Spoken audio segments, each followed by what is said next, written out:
রাম নারায়ণ ভগবান শ্রীকৃষ্ণ গৌরাঙ্গ মহাপ্রভু বিগ্রহকে কোথায় রেখে? বামে রেখে। আর লক্ষ্মী মা সরস্বতী দুর্গা মা বিগ্রহকে কোন দিকে রেখে? ডানে রেখে। আর গুরুদেবকে কোন দিকে?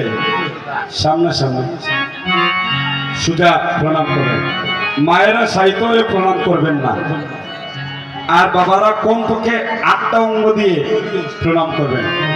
এই প্রণাম কেউ করবেন না, খাবার জীবন নষ্ট হয়ে যাবে। হরিব তাইলে ভক্তি দেওয়ার কি দরকার? এত যদি খাবারের চিন্তা করে এই ভক্তি কেউ করবেন না। আপনারা 8টা অঙ্গ যেন বুবিতে লাগে কমপক্ষে।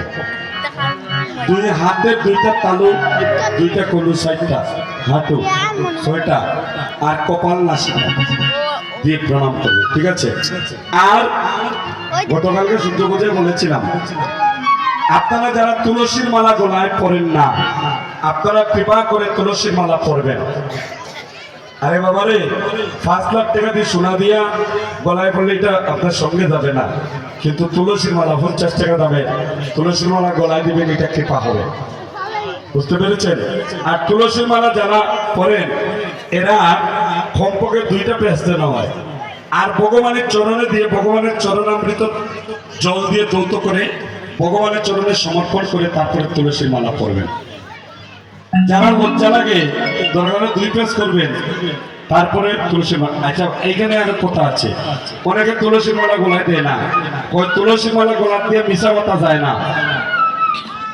হরিবল, তুলসী মালা গলায় দিয়ে অনেকে হয় তুলসী মালা গোলাপ দিয়ে না বলে খেলে, বলে তুলসীর মালা গোলাপ দিয়ে মিশা মাথা যায় না, মানে আপনি গোলাপ তুলসীর মালা দিলেন না, তার মানে আরো মিশা মাতিটা। হরিবল, আরো আপনি মিশা মাতিটা। দেখুন, আপনি চুরি করতে যান, ডাকাতি করতে যান, মিথ্যা কথা বলতে যান, চিন্তা করবেন গলায় আছে তুলসীর মালা, মিথ্যা বলবো না। এই তুলসীর মালাটা আপনাকে কোথায় নিয়ে যাবে? বুঝতে পেরেছেন? নিতাই গৌর হরিবল। আর যারা মা আছেন, বাবা আছেন, আপনাদের চরণে ধরে বলছি, আপনার সন্তানদিগকে জানাবেন সনাতন ধর্মটা কি, জপ কীর্তন কি, ধর্মটা কি জানাবেন। জানলে আপনার সন্তান আর চুলকানি লিখিত করবে না। এটা প্রত্যেকটা আসরে আমি বলি। এখানে আমার অগ্রমণি দাদা আছেন, আমরা একটা পেজের সঙ্গে সম্পৃক্ত ছিলাম, ধর্ম জ্ঞানের সন্ধানে। আমরা প্রায় সময় এগুলো নিয়ে অনেক সময় ডিল করতাম, আমি নিজেও ছিলাম সংযুক্ত। এখন চাকরির কারণে আর কীর্তন হয়, এই জন্য সময়ও দিতে পারি না। ওনার আমার দাদাশ্রী আছেন, অনেক সমাজের অনেক উপকারার্থে অনেক কাজ করতেন।